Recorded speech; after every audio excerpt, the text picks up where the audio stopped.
Madame, Monsieur, bonsoir. Bienvenue dans cette nouvelle édition de Métro News. Au sommaire, lors d'une visite pour supporter les policiers blessés lors de l'opération policière à Solino, le Premier ministre Gary Conille a réaffirmé son engagement dans la lutte contre l'insécurité. Le programme humanitaire Parole, connu chez nous sous le nom de programme Biden, qui a été suspendu pour des allégations de fraude, pourrait reprendre cette semaine. Également en titre, 24 heures après la fin du délai accordé par le CPT, le secteur des femmes appelé à désigner un représentant s'est finalement réuni pour se mettre d'accord sur son représentant.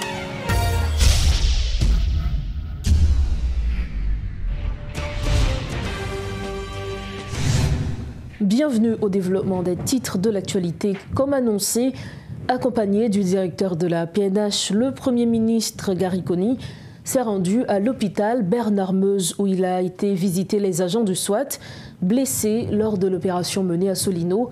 Il a réitéré la volonté du gouvernement de continuer de traquer les bandits. Les victimes doivent changer de camp, souligne le Premier ministre. Il en a profité pour demander une fois de plus la population de se mettre aux côtés des forces de l'ordre dans le combat contre les gangs. Écoutons ses propos. Même l'État, responsabilité, nous, c'est de accompagner les policiers qui prennent responsabilité pour nous. C'est pour ça que je dis à ma discussion déjà avec le ministre Finance, où ça ne va le faire pour question prime de risque, ça ne va le faire pour question assurance, ça ne va le faire pour nous supporter les familles ou leur blessés comme ça ou bien leur mort. Mais je vais profiter de la population, je suis fatigué de voir les policiers qui prennent balle, je suis fatigué à l'enterrement policier parce que pour question de sécurité, il faut nous résoudre. Et résoudre le problème prend temps. Il va prendre patience, il n'est pas rapide, mais nous ne pouvons pas faire bac. Nous ne pouvons pas faire bac. La demande d'engagement de toute société, la demande de solidarité communautaire, la demande pour le peuple haïtien jouer rôle. La situation de sécurité, ça l'a fait nous dans la capitale, mais elle a fait tout le pays. Il faut nous tous nous prendre au sérieux. C'est l'engagement ça que nous avons pour nous. Le premier engagement, c'est pour nous supporter les policiers, pour nous dans des circonstances très difficiles. Et deuxièmement, c'est pour nous assurer que la communauté a tout, qui a joué et que moi-même m'a aidé le jouer. Donc c'est ça que je devine dire aujourd'hui. Je bien plus pour nous avant de faire ce semaine. Je vais discuter avec l'autre membre d'État pour nous prendre des mesures concrètes pour nous accompagner les policiers, pour nous aider à faire le travail. Dans les prochains jours, nous avons demandé à la population à être vigilante, rester calme. C'est pour ça que nous avons déclaré l'état d'urgence. Nous avons demandé de coopérer avec la police, l'armée et la mission internationale de la caverne. Nous avons demandé de leur information, c'est pour prendre courage pour partager avec nous. Nous avons demandé de leur danger pour la police, c'est pour être capable de dire nous qu'il y a danger sur la police, pour la police ne pas venir atterrir là. Nous avons demandé pour continuer à faire une confiance parce que nous n'avons pas avancé et nous n'avons pas fait bac. Nous voulons nous comme ça, nous disons ça déjà, film ça, pas aucun genre fini autre que nous reprendre le territoire, nous reprendre possession du pays et nous reprendre destinée. Les déclarations du Premier ministre surviennent 24 heures après une opération menée par la police contre les bandits et quelques jours après l'arrivée d'une vingtaine de blindés. Mais est-ce que ces blindés devront apporter une amélioration de la situation sécuritaire au pays? Nous allons aborder cette question avec l'expert en sécurité, Emmanuel Paul. Bonsoir, bienvenue. Bonsoir, Rose Berline, et bonsoir à tous les téléspectateurs de Radio Télémétropole. Le gouvernement est en train justement de lutter contre les gangs et différentes stratégies sont utilisées justement pour arriver au rétablissement de la sécurité. Monsieur Paul, que pensez-vous de la stratégie utilisée par ce gouvernement vis-à-vis des gangs armés? Très franchement, je ne connais pas exactement quelle est la stratégie que le gouvernement est en train d'utiliser. La seule chose, c'est que nous voyons qu'il y a l'arrivée des blindés, il y a des opérations qui se font, et il y a aussi une communication en la matière qu'on est en train de suivre. Donc c'est difficile d'avoir un point de vue clair sur cette stratégie, mais pour l'instant, on voit qu'il y a une volonté d'engager des combats, des opérations dans certaines zones. Maintenant, la question à se poser, c'est est-ce que ça fait partie des premiers pas dans la stratégie ou bien est-ce que on va tout simplement vers un affrontement et quartier par quartier comme l'avait annoncé le Premier ministre. Donc maintenant, il n'est que d'attendre, mais j'aime aussi signaler que le problème est devenu plus complexe depuis le 29 février. Donc, avec la coalition des groupes, peut-être qu'il faudra avoir une stratégie plus globale. Vous l'avez signalé, de nouveaux blindés sont arrivés en Haïti. Est-ce que vous pensez que ce nouveau lot de matériel va faire une différence dans la résolution de la sécurité? Si oui, à quel niveau on peut ressentir cette différence? Nous avons constaté, comme vous autres, l'arrivée de nouveaux véhicules blindés à Port-au-Prince. Et ils sont divisés en deux groupes. Il y a un groupe de blindés qui sont des blindés venus des Émirats Arabes Unis, selon les informations. C'était une commande du gouvernement haïtien depuis novembre 2023. Et nous avons un autre groupe de blindés qui sont des MRAP, c'est des véhicules Max Pro de transport de troupes qui sont aussi livrés à la force kenyane. Donc, est-ce que ça va faire une différence? Tout dépend de la stratégie, parce que ces véhicules-là, ce sont des véhicules de transport de troupes. Donc, qui dit véhicule de transport de troupes, c'est-à-dire plus de blindés, plus de possibilités d'amener des hommes au combat. Mais arrivé une fois au combat, donc, le véhicule ne va pas remplacer les hommes. Donc, malgré le développement technologique, malgré les moyens logistiques, rien jusqu'à présent ne remplace les hommes au combat. Donc, on va avoir besoin d'une stratégie appropriée, on va avoir besoin d'un effectif approprié. Donc, c'est là est tout le problème. Bien sûr, les blindés sont importants, mais pas que les blindés pourront faire la différence. Vous avez parlé justement d'opération. Il faut dire que mardi, hier, il y a eu une opération de la mission multinationale conjointement avec la PNH et les forces armées d'Haïti. Et parlant des forces armées d'Haïti, nous savons qu'il y a un nouveau commandant en chef en tête des FADH. Mais la grande question, quel pourrait être donc le rôle des forces armées d'Haïti dans la résolution de cette crise sécuritaire? Bon, et le rôle des forces armées d'Haïti va dépendre du gouvernement, c'est-à-dire quelle est la tâche principale qu'on va accorder à l'armée d'Haïti. Parce que comme j'aime dire tantôt, c'est que l'armée, dans une certaine mesure, ne gère pas les situations de sécurité publique.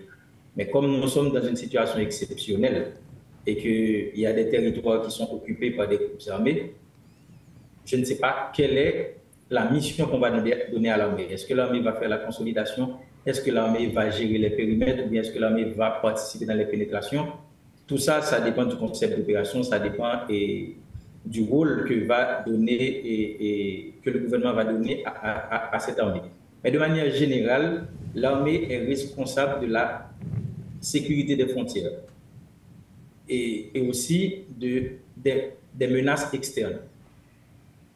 Or là, nous avons une situation de violence interne qu'on va faire intervenir l'armée.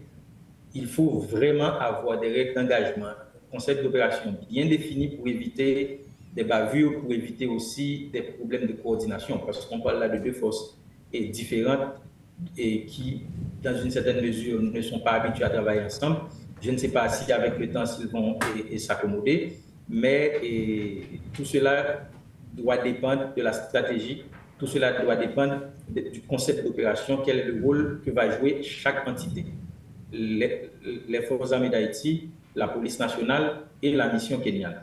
Mais au-delà des forces armées, au-delà des opérations sur le terrain, au-delà des blindés, j'aime attirer l'attention sur la complexité du problème.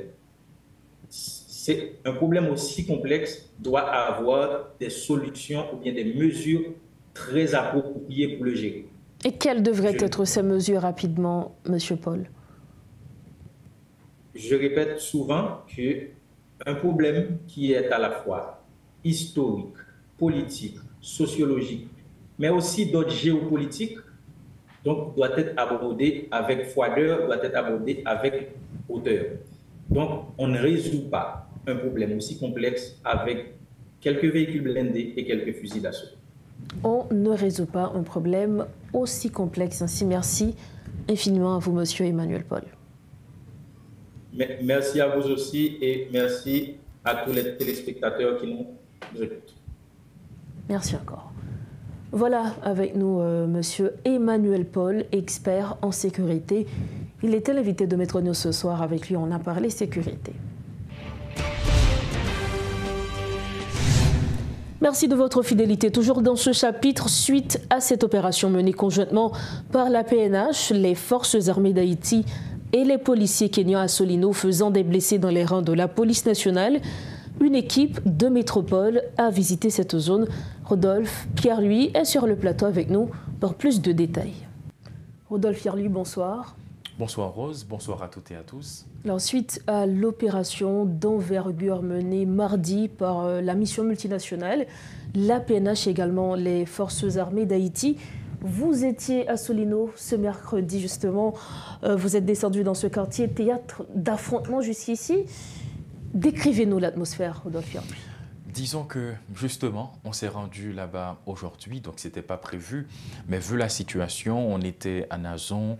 On a établi contact avec quelqu'un qui habite dans la zone et cette personne nous a conduits à l'intérieur, au cœur même. Donc, le nous arrivé et premier bagage qui a attiré attention nous, c'est que la population solinoa sont une population qui lui-même organisée avec des policiers qui étaient dans la zone, des policiers qui actuellement en service, des policiers qui pas en service. Donc, ils ont même organisé tête, ils ont été dans une sorte de cercle pour capable protéger tête par rapport à des groupes armés, tantôt qui sortent Bel Air, tantôt qui sortent dans la zone Delma 2, vivent ensemble, selon l'explication que yo ban nous. Donc, pour eux-mêmes, il y a veillé en haut, il y a veillé en bas. C'est moyen qui fait que jusqu'à présent, ils ont toujours été dans l'espace là. Donc, le regard de l'atmosphère là, c'est des gens qui ont résisté. Résister dans quel sens? Parce que nous-mêmes, le nous après rentrer dans Solino, il y a des zones à passer, nous censés quitter terrain en bel espace, en bel terrain bien aménagé, côté que n'importe équipe football qui doit venir jouer après yo aller, bon, espace ça, nous quitter le derrière. Le n'a rentré dans Solino, moun qui dans zone yo dit est-ce que c'est qui média ça nous dit c'est métropole, moun yo étonné, yo surpris, yo dit que bon, jodi la métropole ou ensemble avec nous, n'a profité du mais qui ça cap traverser nous. Et puis c'est qui ça cap traverser. Voilà, ça cap traverser moun yo c'est que en pile nan yo animé par un sentiment de peur. Moun yo c'est comme si ou senti que yo fin habitué avec bruit bal yo. Parce que pendant nous dans espace là, il y a 2 coups de balle qui tirent. Nous-mêmes, comme journalistes, nous sommes 3, nous avons abrité nous. Et le nous abrité nous, moun yo même qui dans l'espace là, yo gade nous, yo ri. Donc, il y a vivre avec ça chaque jour. Exactement. Donc, ça fait partie du quotidien. Yo. Donc, immédiatement que ça fait, nous venons comprendre la réalité. Hein, et nous venons comprendre tout que son bon monde qui a résisté parce que yo pas de côté pour yo aller. Yo été là, yo constitué yo même avec des anciens policiers et des policiers actuellement en service pour yo capable de défendre tête yo. Donc, son population qui a vive et qui exposé à tout type de risque. Dans quel sens? C'est parce que l'envo et jeune dans plusieurs cas nous identifier trouble. Et c'est là ça n'a questionné mon pour nous connaître comment ça fait. Eh bien, yo expliquez nous que à chaque fois que gagne des affrontements, en pile monde dans Solino victime de balles perdues. Donc on parle-nous de une population qui composé de garçons, femmes, Actimoun. Exactement. Et yo victime de balles perdues, réalité ça est tellement forte en la communauté ça. Pendant nous marcher dans la rue, il y a 2-3 personnes qui viennent, qui prennent nous, qui disent nous pas marcher dans la rue comme ça. Parce qu'à n'importe quel moment, ou qu'à victime d'un balle perdu. Ils prennent nous, ils passent dans un corridor ensemble avec nous, pour y aller sortir pire ensemble avec nous, de façon à ce que pour nous, pas victimes nous-mêmes comme journalistes qui dans l'espace là. Donc, c'est des gens qui connaissent comment la situation est, mais ils auraient été là parce que c'est seul là, ils ont gagné, ils ont résisté ensemble avec des gens qui sont dans la communauté, qui ont même fait un front commun ensemble avec eux pour être capable de protéger, lutter contre le groupe armé qui vient attaquer. Donc, au final, c'est des gens qui, malgré la situation, ils ont là, ils ont résisté et ils ont toujours dit qu'il y a un mariage police-population parce que jusqu'à présent, il aurait été, il y a pile monde qui en a dit, il y a opération ça qui commençait à saluer, il féliciter et il y a monde qui allait plus loin pour dire que si opération ça qui pendant quinzaine de jours, réellement résultat concret que PNH là, gouvernement l'abtenant, la privée aboutit ensemble avec. Rodolphe Fiarlu, nous connaissons que le quartier de Solino, c'est un quartier qui a subi des attaques de gangs armés depuis près de 2 ans.